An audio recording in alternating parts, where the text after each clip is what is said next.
ونعوذ بالله من شرور أنفسنا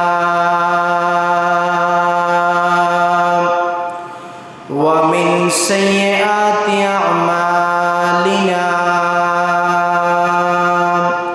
من يهده الله فلا مضل له ومن يضلله فلا هادي له ونشهد أن لا إله إلا الله الحي القيوم ونشهد أن سيدنا وسندنا وحبيبنا وطبيبنا وطبيب قلوبنا ونورنا وإيماننا ومولانا محمدا عبد الله ورسوله الذي أرسله بالحق بشيرا ونذيرا وداعيا إلى الله بإذنه وسراجا وقمرا منيرا أما بعد فقد قال الله تبارك وتعالى في كلامه المجيد وفي فرقانه القديم সকলে আমার সাথে পড়ুন আউযু বিল্লাহি মিনাশ শাইতানির রাজিম বিসমিল্লাহির রাহমানির রাহিম ইন্না আউওয়ালা বাইতিন নুদিআ লিন-নাস লাল্লাযী বিমাক্কাতা মুবারাকান ওয়া হুদাল লিল-আলামিন সাদাকাল্লাহুল আযীম ওয়া সাদাকা রাসূলুহুন নাবিয়্যুল কারীম ওয়া নাহনু আলা যালিকা মিনাশ শাহিদিনা ওয়াশ শাকিরিন ওয়ালহামদু লিল্লাহি রাব্বিল আলামিন وقال تعالى في شان حبيبه ومحبوبه ومعشوقه مخبرا وآمرا إن الله وملائكته يصلون على النبي يا أيها الذين آمنوا صلوا عليه وسلموا تسليما اللهم صل على سيدنا مولانا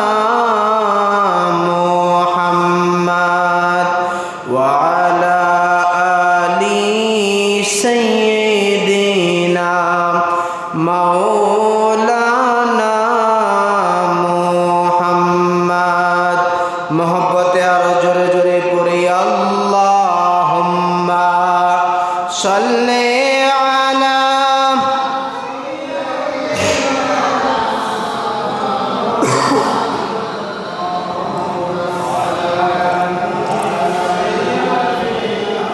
মাওলানা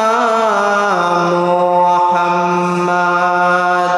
সৃষ্টিকুলের শ্রেষ্ঠ তুমি, ইয়া ইমামাল মুরসালিন। তোমার উপর পড়েন দুরূদ স্বয়ং রব্বুল আলামিন।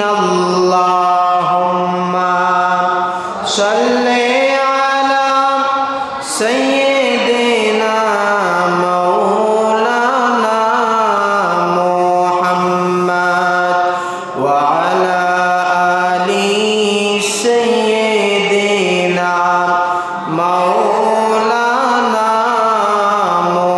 মুহাম্মদ। মহব্বতে একটু জিকির করি লা ইলাহা ইল্লাল্লাহ। জোরে লা ইলাহা, জোরে লা ইলাহা, লা ইলাহা, লা ইলাহা, লা ইলাহা, জোরে জোরে লা ইলাহা, লা ইলাহা। নেই কোনো মাবুদ আল্লাহ ছাড়া, লা ইলাহা, লা ইলাহা। সুবহানাল্লাহ আলহামদুলিল্লাহ, লা ইলাহা ইল্লাল্লাহ। সুবহানাল্লাহ আলহামদুলিল্লাহ, লা ইলাহা ইল্লাল্লাহ, লা ইলাহা ইল্লাল্লাহ, লা ইলাহা ইল্লাল্লাহ, লা ইলাহা ইল্লাল্লাহ মুহাম্মাদুর রাসূলুল্লাহ সাল্লাল্লাহু আলাইহি ওয়াসাল্লাম। নান্দেশ্বর জামে মসজিদের সম্মানিত মুসল্লিয়ানে কেরাম, মুরব্বিয়ানে আযম, উলামায়ে কেরাম, স্কুল কলেজ মাদ্রাসা ইউনিভার্সিটির ছাত্র বন্ধুরা, পর্দার অন্তরালের অতি সম্মানিতা মা ও বোনেরা, সকলকে জানাচ্ছি আন্তরিক শুভেচ্ছা এবং মোবারকবাদ। রব্বুল আলামিনের দরবারে প্রথমেই লক্ষ্য করি তার চেয়ে অনেক অনেক গুণ বেশি শুকর এবং সুজুদ আদায় করছি, যে মহামনিব আমাদেরকে দুনিয়াবি যাবতীয় ব্যস্ততা থেকে বিরত রেখে আল্লাহ তাআলার ঘর বাইতুল্লাহতে আসার, বসার, আলোচনা শোনার, নামাজ পড়ার মতো তৌফিকটুকু এনায়েত করেছেন। এই জন্য সকলেই সমস্বরে, সমকণ্ঠে, সর্বোচ্চ শক্তি দিয়ে একবার কালিমাতে শুকর করি আলহামদুলিল্লাহ। অসংখ্য অগণিত দুরূদ এবং সালাম আল্লাহর সৃষ্টির প্রধান আকর্ষণ, বিশ্বসভার সভাপতি সৈয়দুল কাউনাইন ওয়াস সাকালাইন, সৈয়দুল আম্বিয়া ওয়াল মুরসালিন, আফতাবে নবুওয়া, শানশায়ে রিসালা, হুজুরে আকরাম, নূরে মুজাসসাম, মুহাম্মাদুর রাসূল সাল্লাল্লাহু আলাইহি ওয়াসাল্লামের উপর যে নবীর উম্মত হওয়া সাআদা, সৌভাগ্য রব্বুল আলামিন আমাদেরকে দান করেছেন। এই জন্য আরেকবার কালিমাতে শুকর করি আলহামদুলিল্লাহ। আর জোরে বলি আল্লাহু আকবার। আজকে আলোচনা করব পৃথিবীর সর্বপ্রথম ঘর বাইতুল্লাহ কাবা শরীফ রব্বুল আলামিন মোট কতবার নির্মাণ করিয়েছেন, কতবার বাইতুল্লাহ আল্লাহ তাআলার ঘর কাবা ঘর কতবার নির্মাণ করা হয় এবং কারা কারা এই নির্মাণ কাজে অংশগ্রহণ করেছিলেন। রব্বুল আলামিন আমাকে বলার এবং আপনাদেরকে ধৈর্য সহকারে শোনার এবং আমল করার তৌফিক দান করুন, বলুন আমিন। কোরআন কারীমে সূরা আলে ইমরানের 96 নম্বর আয়াতে রব্বুল আলামিন ইরশাদ করেন, ইন্না আউওয়ালা বাইতিন উযিআ লিন-নাসি লাল্লাযী বিবাক্কাতা মুবারাকা, মানুষের জন্য সর্বপ্রথম যে ঘরটি আল্লাহ তাআলা নির্মাণ করেন এই পৃথিবীতে, সেটা কোনটা? কাবা ঘর। কোন ঘর? কাবা ঘর। গত সপ্তাহে আমি বলেছিলাম আল্লাহ তাআলা প্রথমে পানির মধ্যে ফেনা তৈরি করলেন, সেখান থেকে ওই ফেনা থেকে মাটি তৈরি হলো, একটা উপত্যকা আল্লাহ তাআলা তৈরি করলেন চরের মতো। কিসের মতো? চরের মতো। তৈরি করার পরে ওই চরটি বা মাটির যে স্থানটি পানির মধ্যে, এটা স্থির থাকতেছে না, নড়তেছে। কি করতেছে? নড়তেছে, স্থির হচ্ছে না, পানির মধ্যে দোল খাচ্ছে। আল্লাহ তাআলা তখন পেরেক মেরে দিলেন। কি মেরে দিলেন? বলুন না সুবহানাল্লাহ। আমার ভাইয়েরা, বন্ধুরা, বাবারা, কাবাতুল মুশাররফা যেখানে অবস্থিত, মক্কাতুল মুকাররমা হচ্ছে পৃথিবীর মধ্য জায়গা। এই পৃথিবীর মাঝখানে হচ্ছে আল্লাহ তাআলা কাবা ঘর নির্মাণ করেছিলেন। কাবা ঘর নির্মাণ করার পূর্বে ওই জায়গাটার মধ্যে যখন আল্লাহ তাআলা পানির উপরে যখন ওইখানে মাটির একটা স্থান আল্লাহ তাআলা দিয়ে দিলেন, এই স্থানটা স্থির হচ্ছিল না। রব্বুল আলামিন কোরআন কারিমে বলেন, ওয়াল জিবালা আওতাদা, আল্লাহ তাআলা বলেন আমি এই পাহাড় সমূহকে পেরেক হিসেবে মেরে দিলাম। বলুন না সুবহানাল্লাহ। জমিনটা যাতে স্থির থাকে, জমিনটা যাতে পানির মধ্যে হারিয়ে না যায়, জমিনের মধ্যে যাতে মানুষ যথাযথভাবে বসবাস করতে পারে, জমিনের যে ঘর বাড়িগুলো হবে এগুলো যাতে ঠিকভাবে থাকতে পারে, এই জন্য রব্বুল আলামিন প্রায় ৬৫০০ পাহাড় দিয়ে দিলেন। বলুন না সুবহানাল্লাহ। কত হাজার পাহাড়? ৬৫০০ পাহাড় আল্লাহ তাআলা দিয়ে দিলেন জমিনটাকে স্থির করার জন্য। জমিনটা স্থির হয়ে গেল, জমিনটা আর নড়ে না। ফেরেশতারা অবাক হয়ে আল্লাহ তাআলার কাছে আরজ করলেন, ইয়া রব্বি হাল মিন খালকিকা আশাদ্দু মিন যালিক, আপনার সৃষ্টি জগতের মধ্যে এর থেকে আর কোনো কঠিন সৃষ্টি আছে কিনা? এমন একটা সৃষ্টি আপনি করলেন, এই বিশাল জমিনটা নড়তেছিল, আপনি পাহাড়ের মাধ্যমে এই জমিনটাকে আপনি স্থির করে দিলেন। এটা তো একটা মহান সৃষ্টি, অনেক কঠিন একটা সৃষ্টি। আপনার এই সৃষ্টির থেকেও আর কোনো কঠিন সৃষ্টি আছে কিনা? বলেন না সুবহানাল্লাহ। এমন সৃষ্টি আপনি করলেন, জমিনটা স্থির হয়ে গেল। পাহাড়ের মধ্যে কিছু পাহাড় আছে যেটা মাটির পাহাড়, আবার এমন কিছু পাহাড় আছে যেটা হচ্ছে বালির পাহাড়, যেটাতে ওঠা যায় না, আরোহণ করা যায় না। আবার এমন কিছু পাহাড় আছে যেই পাহাড়টা হচ্ছে সম্পূর্ণটা পাথরের। কিসের? পাথরের। সম্পূর্ণ পাহাড়টাই হচ্ছে পাথরের। যেই পাহাড়টাকে আল্লাহ তাআলা পাথর দ্বারা সৃষ্টি করেছেন। বলেন না সুবহানাল্লাহ। সৌদি আরব যাবেন, বিভিন্ন জায়গায় যখন পাহাড়ে যাবেন দেখবেন অটোমেটিক পাহাড় থেকে পানি পড়তেছে। কি পড়তেছে? পানি পড়তেছে। আমরা এই পানিকে বলি ঝর্ণা। কি বলি? ঝর্ণা বলি। আনন্দ উপভোগ করার জন্য আমরা সেই ঝর্ণার মধ্যে যাই, কিন্তু এর ইতিহাস যদি আমরা লক্ষ্য করি তাহলে দেখতে পাবো আল্লাহ তাআলা বলেছেন, জাহান্নাম যদি আমি মানুষ দ্বারা পরিপূর্ণ করতে না পারি তাহলে আমি পাহাড় দ্বারা জাহান্নামকে পরিপূর্ণ করব। এই জন্য পাহাড়ের যে কান্না শুরু হয়েছে, এই কান্না থামবে না, কিয়ামত পর্যন্ত তারা কাঁদতে থাকবে, তাদের কান্না আর বন্ধ হবে না। কিন্তু আমরা জাহান্নামের কথা শুনেও আমরা কান্না আসে না, আমাদের কান্না আসে না। পাহাড় কান্না করে কিন্তু আমাদের মানুষদের চোখ দিয়ে কান্না আসে না। ভাইরা আমার, আল্লাহ তাআলা মক্কা নগরীকে স্থির করে দিলেন। কাবাতুল মুশাররফা এমন একটি জায়গায় অবস্থিত যেটা হচ্ছে পৃথিবীর মধ্যখান। পৃথিবীর কি মধ্যখান, যাতে করে এই কাবা শরীফ থেকে চতুর্দিকে হেদায়েতের নূরটা যাতে পৌঁছে যায়। বলেন না সুবহানাল্লাহ। এই জন্য আল্লাহ তাআলা কাবা শরীফকে পৃথিবীর মাঝখানে দিয়ে দিলেন, সমানভাবে চতুর্দিকে ইসলামের আলোটা ছড়িয়ে যাবে।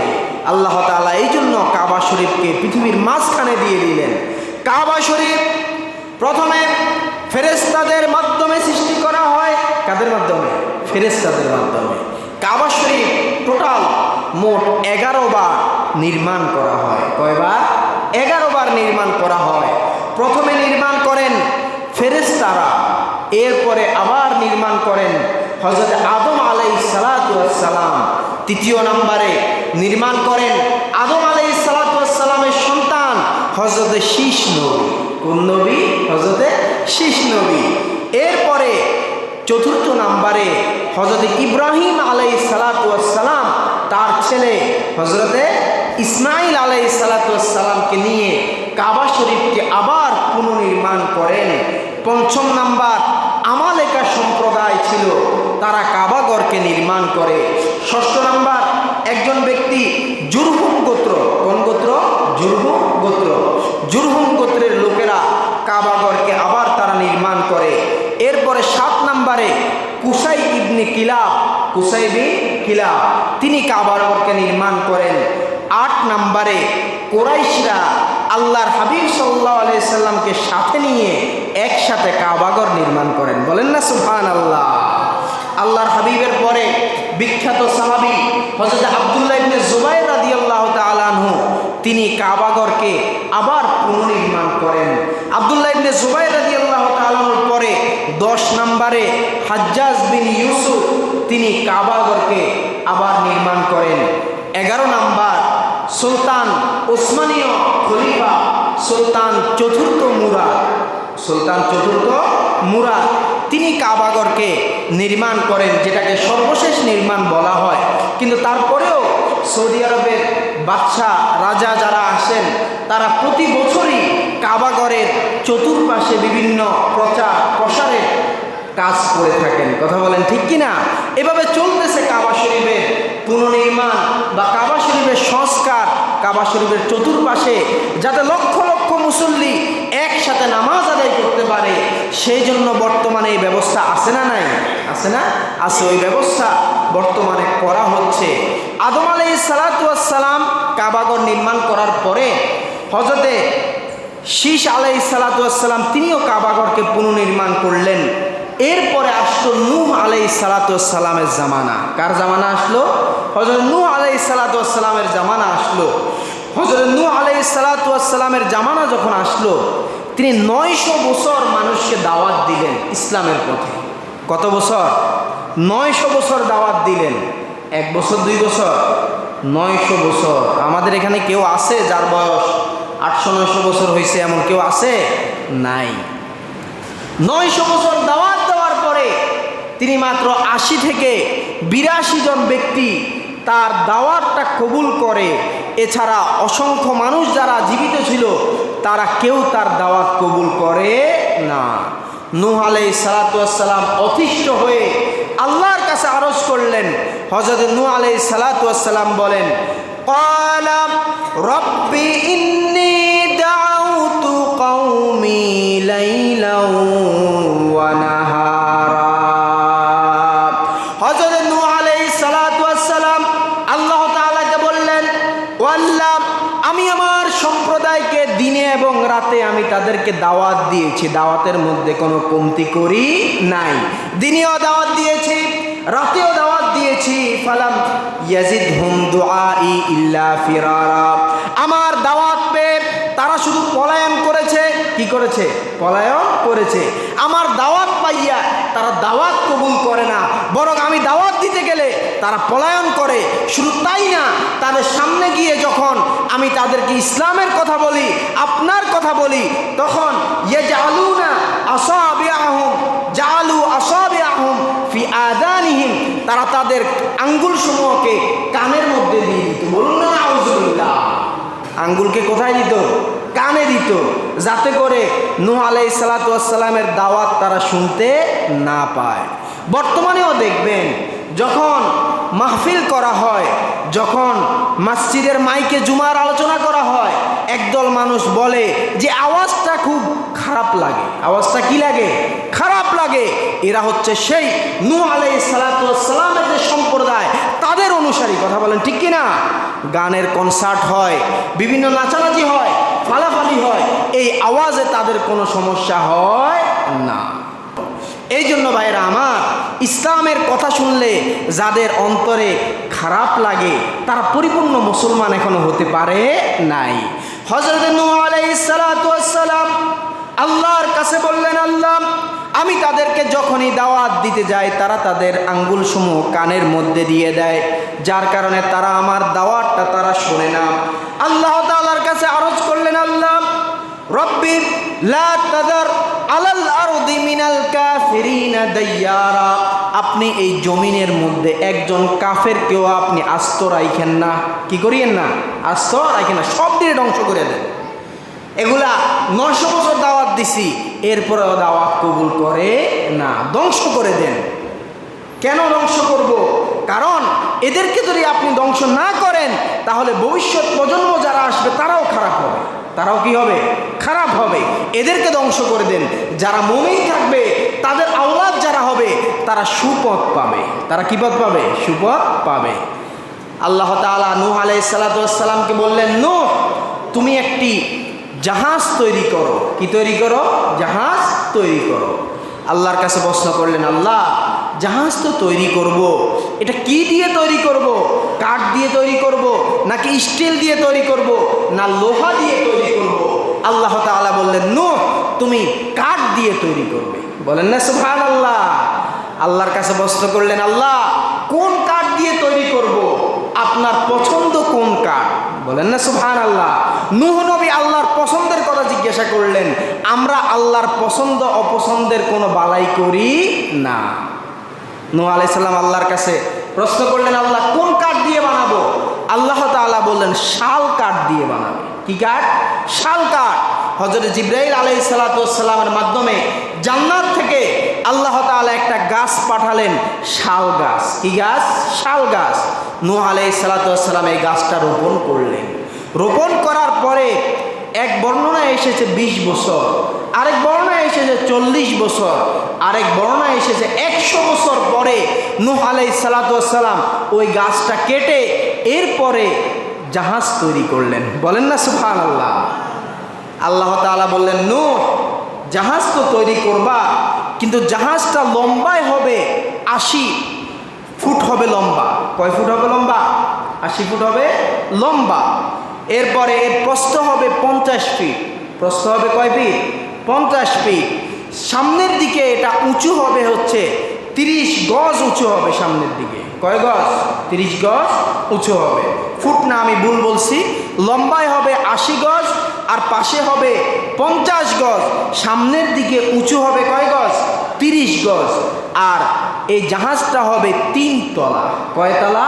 3 তলা জাহাজ, যার নিচের তলাকে বলা হয় যে সোগরা, মাঝের তালাকে বলা হয় উস্তা, আর উপরের তালাকে বলা হয় উলিয়া। বলেন না সুবহানাল্লাহ। নূহ আলাইহিস সালাতু ওয়াস সালাম জাহাজ বানানোর কাজ শুরু করলেন। জাহাজ বানানো শুরু করার পরে জাহাজ যখন বানাইতেছেন, লোকেরা বলে এই মরুভূমির মধ্যে নূহ জাহাজ বানাচ্ছে, এটা পাগলের কাজ, ভালো মানুষের কাজ হইতে পারে না। নূহ আলাইহিস সালাতু ওয়াস সালাম যখন জাহাজ তৈরি করতেছে, মানুষেরা জাহাজের মধ্যে গিয়ে মলমূত্র ত্যাগ করা শুরু করলো। বলেন না নাউজুবিল্লাহ। সব দিক যেগুলো খারাপ ছিল এগুলো যাইয়া সেখানে বাথরুমের কাজটা সারতো ওইখানে গিয়ে। ঘটনাক্রমে একদিন এক লোক বাথরুম করতে গিয়ে পা পিছলিয়ে সে পড়ে গেল। তার ছিল কুষ্ঠরোগ। কি রোগ? কুষ্ঠরোগ। পড়ার সাথে সাথে তার কুষ্ঠরোগ ভালো হয়ে গেছে। কুষ্ঠরোগ কি হয়ে গেছে? ভালো হয়ে গেছে। চতুর্দিকে কথা ছড়িয়ে পড়ল, নূহ নবীর এই কিস্তিটা, এই জাহাজটা থেকে কেউ যদি গায়ের মধ্যে কিছু মাখতে পারে তাহলে তার রোগ ভালো হয়ে যায়। বলেন না সুবহানাল্লাহ। যারা এই জাহাজটাকে ময়লা করলো তাদের দ্বারাই আল্লাহ তাআলা জাহাজকে আবার পরিষ্কার করে দিলেন। বলেন না সুবহানাল্লাহ। জাহাজটা পরিষ্কার হয়ে গেল, শুধু পরিষ্কারই হয় নাই, পানি দিয়ে পর্যন্ত ধুইয়ে ধুইয়ে তারা নিয়ে গায়ে মাখতে লাগলো। যারাই মাখে তাদের শরীরে কি হয়ে যায়? সুস্থ হয়ে যায়। যে রোগ থাকে ওই রোগ আল্লাহ তাআলা ভালো করে দেন। নূহ আলাইহিস সালাম আল্লাহর কাছে আরজ করলেন, আল্লাহ কতদিন আমি অপেক্ষা করব? আল্লাহ তাআলা বললেন, নূহ তুমি অপেক্ষা করো, যেই দিন দেখবে জমিন থেকে পানি বের হচ্ছে ওই দিন তুমি তোমার যাত্রা শুরু করবে। কি শুরু করবে? যাত্রা শুরু করবে। নূহ আলাইহিস সালাতু ওয়াস সালাম অপেক্ষা করতে লাগলেন। নূহ আলাইহিস সালাতু ওয়াস সালামের স্ত্রী একদিন রান্না করতেছিলেন এমন একটা চুলায়, যে চুলাটা ছিল হযরতে আম্মাজান হাওয়া আলাইহিস সালাতু ওয়াস সালামের। বলেন না সুবহানাল্লাহ। বংশ পরম্পরায় হযরত নূহ আলাইহিস সালাতু ওয়াস সালামের স্ত্রী ওই চুলাটা পেলেন। তিনি চুলায় রান্না করতেছিলেন, হঠাৎ করে দেখতে পান জমিন থেকে পানি বের হচ্ছে। চলে গেলেন স্বামীর কাছে, নূহ আলাইহিস সালাতু ওয়াস সালামের কাছে গিয়ে তিনি বললেন, জমিন থেকে পানি বের হওয়া শুরু হলো। নূহ আলাইহিস সালাতু ওয়াস সালাম চলে গেলেন সেই জাহাজের দিকে, আল্লাহর কাছে বললেন, আল্লাহ এখন কি করব? আল্লাহ তাআলা বললেন, তুমি জোড়ায় জোড়ায় প্রত্যেকটা প্রাণী থেকে জোড়ায় জোড়ায় 2 জন করে তুমি এই জাহাজের মধ্যে উঠাবে। বলেন না সুবহানাল্লাহ। নূহ আলাইহিস সালাম বললেন, আমি মানুষদের মধ্যে কে পুরুষ আর কে মহিলা এটা তো চিনব, কিন্তু পশু পাখির মধ্যে কে মহিলা আর কে পুরুষ এটা চিনার উপায় আছে? নাই। কেউ যদি ডাবল উঠে যায় তখন আমি কি করব? আল্লাহ তাআলা বললেন, নূহ ডাবল উঠবে না, তুমি এই জাহাজের মধ্যে দাঁড়াও, 2 দিকে হাতটা এভাবে তুমি প্রসারিত করবে। ডান দিক থেকে যারা উঠবে এরা হচ্ছে পুরুষ, আর বাম দিক থেকে যারা উঠবে এরা হচ্ছে মহিলা, নারী। বলুন না সুবহানাল্লাহ। নূহ আলাইহিস সালাম দেখলেন প্রথমে যেই প্রাণীটা উঠলো সেটা হচ্ছে পিঁপড়া। কে উঠলো? পিঁপড়া উঠলো। পিঁপড়া উঠলো, উঠার পরে দ্বিতীয় নম্বরে আসলো সিংহ, দ্বিতীয় নম্বরে আসলো সাপ, পেঁচাইতে পেঁচাইতে আসতেছে রশির মতো।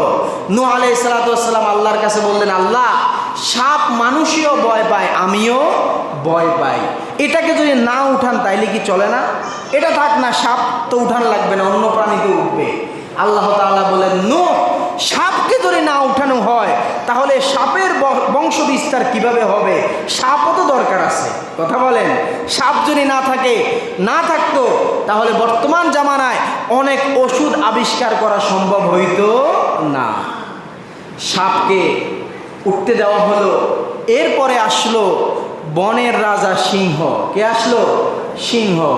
নূহ আলাইহিস সালাম দেখে তো আল্লাহকে আরজ করলেন, আল্লাহ এই সিংহ তো সব শেষ করে দিবে। কি করবে? আর এই জাহাজে কেউ থাকা লাগবে না। আল্লাহ তাআলা বললেন, আপনি সিংহের মাথায় হাত দেন। নূহ আলাইহিস সালাম সিংহের মাথায় হাত দিলেন, দেখলেন সিংহের মাথাটা অত্যন্ত গরম। আল্লাহর কাছে বললেন, আল্লাহ সিংহের মাথাটা অনেক গরম। আল্লাহ তাআলা বললেন, এটা গরম না, এটা একটা রোগ যাকে বলা হয় হুম্মা, অর্থাৎ জ্বর। কি জ্বর? এই পৃথিবীতে সর্বপ্রথম কোনো মানুষের জ্বর হয় নাই, সর্বপ্রথম যার জ্বর হয়েছে সেটা হচ্ছে সিংহের জ্বর হয়েছে। কার জ্বর হয়েছে? সিংহের জ্বর হয়েছে। আল্লাহ তাআলা বলেন, যতদিন এই জাহাজের মধ্যে আপনি থাকবেন, এখানে যারা থাকবে ততদিন সিংহের জ্বর থাকবে। বলেন না সুবহানাল্লাহ। জ্বর আসলে আর কোনো কিছু ভালো লাগে? অনেক হাতেম তাই পর্যন্ত তখন দুর্বল হয়ে যায়। কি হয়ে যায়? দুর্বল হয়ে যায়। আল্লাহ তাআলা বললেন, এই জ্বরের কারণে সে কারো কোনো ক্ষতি করতে পারবে না। এরপরে সিংহ উঠল। সর্বশেষ যে উঠল সে হচ্ছে গাধা। কে? গাধা। গাধা উঠার সময় তার সামনের সাইডটা উপরে উঠলো, পিছনের সাইডটা আর উপরে উঠে না। নূহ আলাইহিস সালাম প্রশ্ন করলেন, গাধা তুমি সামনের দিকটা তোমার উপরে উঠলো, পিছনের সাইডটা কেন উঠতেছে না? গাধা বলে, আপনি একটু দেখেন কি কারণে উঠতেছে না। নূহ আলাইহিস সালাম দেখলেন যে গাধার লেজের মধ্যে শয়তান ধরে আছে। কে ধরে আছে? শয়তান টেনে ধরে আছে। নূহ আলাইহিস সালাম শয়তানকে জিজ্ঞাসা করলেন, শয়তান তুমি কেন গাধার লেজের মধ্যে দৌড়লা? তুমি ছেড়ে দাও, গাধাকে উঠতে দাও। শয়তান বলে, আমি কেন লেজে ধরছি এটা আপনার আল্লাহকে জিজ্ঞাসা করেন। কাকে জিজ্ঞাসা করেন? আপনার আল্লাহকে জিজ্ঞাসা করেন। নূহ আলাইহিস সালাম আল্লাহর কাছে আরজ করলেন, আল্লাহ এই যে শয়তান গাধার লেজে ধরে আছে, গাধা উঠতে পারতেছে না, আল্লাহ তাআলা বললেন নূহ শয়তানকে উঠতে দাও, কারণ শয়তান যদি জাহাজে না উঠে তাহলে আমার ওয়াদা রক্ষা হবে না। আমি ওয়াদা দিয়েছি যে শয়তানকে আমি কিয়ামত পর্যন্ত হায়াত দিব। বলেন না সুবহানাল্লাহ। এই জন্য শয়তানকেও উঠার অনুমতি দেওয়া হলো। হযরত নূহ আলাইহিস সালাতু ওয়াস সালাম জাহাজে উঠলেন, আল্লাহর কাছে বললেন, আল্লাহ জাহাজটা কিভাবে চালাবো আমি তো জানি না। আল্লাহ তাআলা বলেন, আপনার কোনো চিন্তা করতে হবে না, আপনি শুধু পড়বেন বিসমিল্লাহি মাজরিহা ওয়া মুরসাহা, তাহলে অটোমেটিক জাহাজটা চলতে থাকবে। বলেন না সুবহানাল্লাহ। জাহাজ চলা শুরু করলো।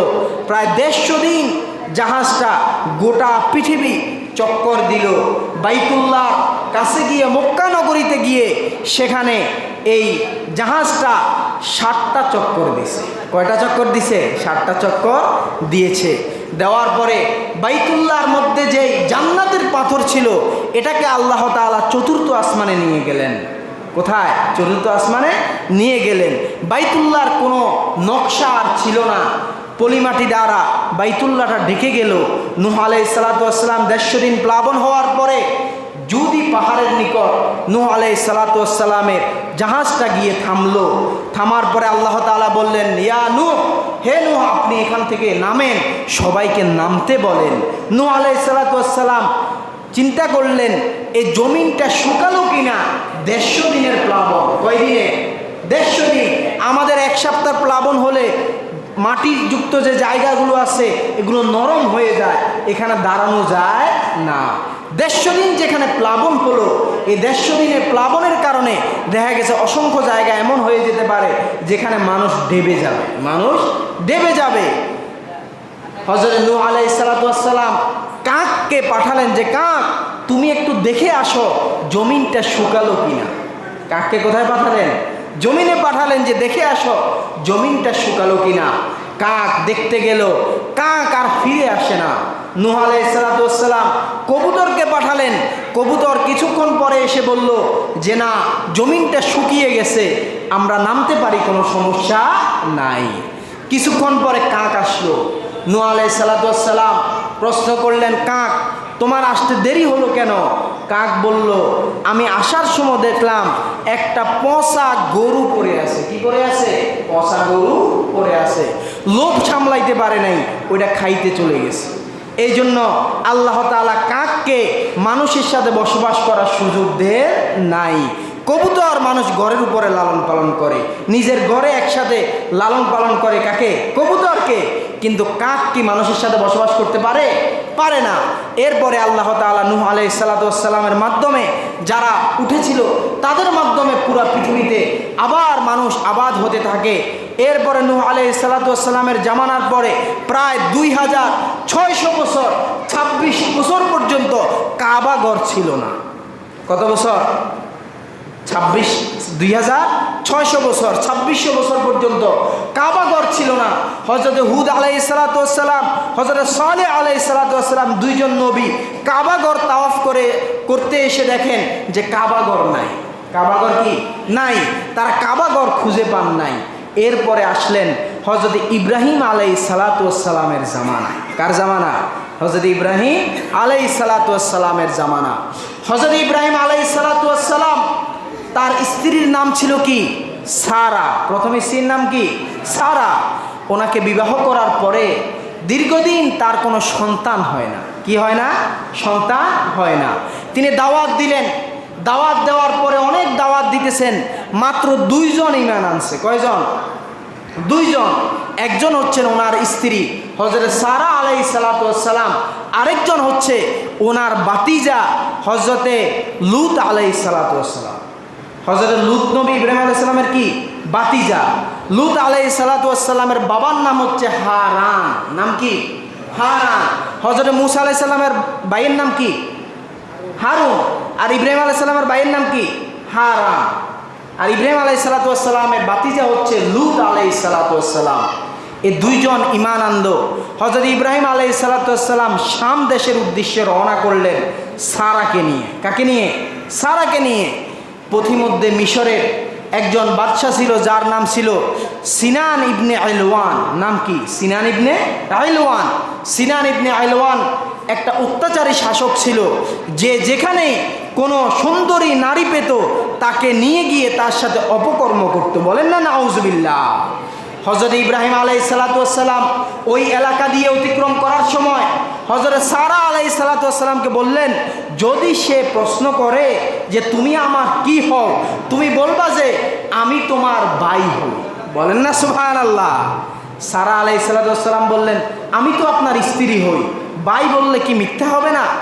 ইব্রাহিম আলাইহিসসালাম বললেন যে না, কারণ আদম আলাইহিসসালামের সন্তান হিসেবে আমরা সকলেই ভাই বোন। সবাই কি ভাই বোন? কারণ ওই বাদশা এতটাই জালিম ছিল, ভাই বোন শুনলে সে কার কোনো ক্ষতি করতো না, স্বামী স্ত্রী শুনলে তাকে নিয়ে যায়। সারা আলাইহিসসালাম এমন একজন মহিলা ছিলেন যাকে বলা হয় আম্মাজান হযরত হাওয়া আলাইহিসসালামের পরে এই পৃথিবীতে সবচেয়ে সুন্দরী মহিলা ছিলেন হযরত সারা আলাইহিসসালাম। যাওয়ার সময় ওই বাচ্চা বলল না, এত সুন্দরী নারী তাকে তো ছেড়ে দেওয়া যায় না। তাকে নিয়ে গেল একটা কক্ষের মধ্যে, তাকে নিয়ে গেল। ইব্রাহিম আলাইহিসসালাম নামাজে দাঁড়িয়ে গেলেন। কোথায় দাঁড়ালেন? নামাজে দাঁড়ালেন। আমাদের নবীও যখন কোনো চিন্তায় পড়তেন, বিপদে পড়তেন, নামাজে দাঁড়িয়ে যেতেন, আল্লাহর কাছে আশ্রয় চাইতেন। আমাদের জন্য, আমাদের মতো মাইন্ড ফ্রেশ করার জন্য বাজারে যাইতেন না। ইব্রাহিম আলাইহিসসালাম নামাজে দাঁড়িয়ে আল্লাহর কাছে আরজ করলেন, আল্লাহ আপনি আমার স্ত্রীকে এই জালেম বাদশার হাত থেকে রক্ষা করেন। আল্লাহ তাআলা বললেন, আমি রক্ষা করব, কিন্তু আপনার তো মনে শান্তি হবে না। এই জন্য ইব্রাহিম আলাইহিসসালাম যেখানে ছিলেন ওইখান থেকে ওই কামরা পর্যন্ত আল্লাহ তাআলা একটা রাস্তা করে দিলেন, যাতে করে ইব্রাহিম আলাইহিসসালাম দেখতে পারে। বলেন না সুবহানাল্লাহ। হযরত ইব্রাহিম আলাইহিসসালাম দেখলেন যে ওই বাদশা হযরত সারা আলাইহিসসালামের কাছে তিনি যাবেন। এমন সময় আল্লাহ তাআলা ওই সিনান ইবনে আইলওয়ানকে মাটিতে, হাত পর্যন্ত মাটিতে দাবিয়ে দিলেন। এরপরে সে বলল যে সারা তুমি আমার জন্য দোয়া করো, আল্লাহ যেন আমাকে এর থেকে মুক্তি দেয়, আমি কোনো অপকর্ম করব না। হযরত সারা তিনি দোয়া করলেন, জমিন থেকে সে বের হয়ে গেল। আবার সে ছিল একটু ছেঁচড়া টাইপের। কি টাইপের? ছেঁচড়া, বদমাইশ। সে আবার সারার কাছে গেল। যাওয়ার পরে আবার আল্লাহ তাআলা তাকে মাটিতে দাবিয়ে দিলেন। সে আবার বলল আমার জন্য দোয়া করো, আবার দোয়া করলো। সে আবার বের হলো। তৃতীয়বার সে আবার গেল। হযরত সারা বলতেছেন, তুমি তো খুবই খারাপ, আমি আর তোমার জন্য দোয়া করতে পারবো না। সে বলল আমার জন্য সর্বশেষ দোয়া করো, আমি আর কোনো খারাপ কাজ করার কোনো চিন্তা করব না। তিনি আবার দোয়া করলেন। সে বের হয়ে গেল মাটি থেকে। এরপরে ওই সিনান ইবনে আইলওয়ান সে বলল, তোমার কারণে আল্লাহ তাআলা আমাকে এত বড় গজব থেকে রক্ষা করেছেন। আমার কাছে একটা নারী আছে, একটা মেয়ে আছে, যার নাম হচ্ছে হাজেরা। যার নাম কি? হাজেরা। তাকে নিয়ে যাও, তাকে তোমার সাথে নিয়ে যাও। হাজেরাকে তার সাথে দিয়ে দিলেন। হযরতে সারা তিনি ইব্রাহিম আলাইহিসসালামকে বললেন যে আমার গর্ভে তো কোনো সন্তান হচ্ছে না, আপনি এই হাজেরাকে বিবাহ করেন। কাকে বিবাহ করেন? হাজেরাকে বিবাহ করেন। হাজেরার সাথে ইব্রাহিম আলাইহিসসালামকে বিবাহ দেওয়া হলো। অল্প কিছুদিনের মধ্যেই আল্লাহ তাআলা সন্তান দিলেন। নাম কি? হযরত ইসমাঈল আলাইহিসসালাম। হযরত সারা নবীর স্ত্রী, তারপরেও তিনি এটা দেখে সহ্য করতে পারেন নাই। তিনি সারাকে বললেন, সারা আল্লাহর শপথ, আমি তোমার কানের মধ্যে লোহা দিয়ে আমি তোমার কানকে ছিদ্র করে দিব। কি করব? লোহা দিয়ে তোমার কানকে ছিদ্র করে দিব। শুধু তাই না, তোমার কানের মধ্যে আমি বেরি পরিয়ে দিব। কি করব? বেরি পরিয়ে দিব। এ কথা তো বলে ফেলছে মনের ইয়াতে, রাগে, ক্ষোভে। এরপরে আল্লাহর নবী ইব্রাহিম আলাইহিসসালামের কাছে গিয়ে বললেন যে আল্লাহর নবী, আমি তো ভুল করে ফেলছি, একটা শপথ করছি, এখন কি করতে পারি? ইব্রাহিম আলাইহিসসালাম বললেন, সমস্যা নাই, তুমি একটা কাজ করো, চিকন ছোট একটা লোহা নিয়ে হাজেরার কানের মধ্যে তুমি ছিদ্র করে দাও। এরপরে ছিদ্র করা হলো। সর্বপ্রথম পৃথিবীর ইতিহাসে প্রথম যেই নারীর কানের মধ্যে ছিদ্র করা হয় তিনি হচ্ছেন হযরতে হাজেরা আলাইহিস সালাতু ওয়াস সালাম, বলেন না সুবহানাল্লাহ। এরপরে ইব্রাহিম আলাইহিস সালাম বললেন, তার কানের মধ্যে তুমি ছোট একটা লোহার একটা বেরি তুমি পরিয়ে দাও। পরানোর পরে দেখে হযরতে হাজেরার সৌন্দর্য আগের থেকে বেড়ে গেছে, বলেন না সুবহানাল্লাহ। এটা দেখে সারা তিনি সহ্য করতে পারলেন না, তিনি বললেন, আমি তোমার পায়ে বেরি পরিয়ে দিব। কি করব? তোমার পায়ে বেরি পরিয়ে দিব।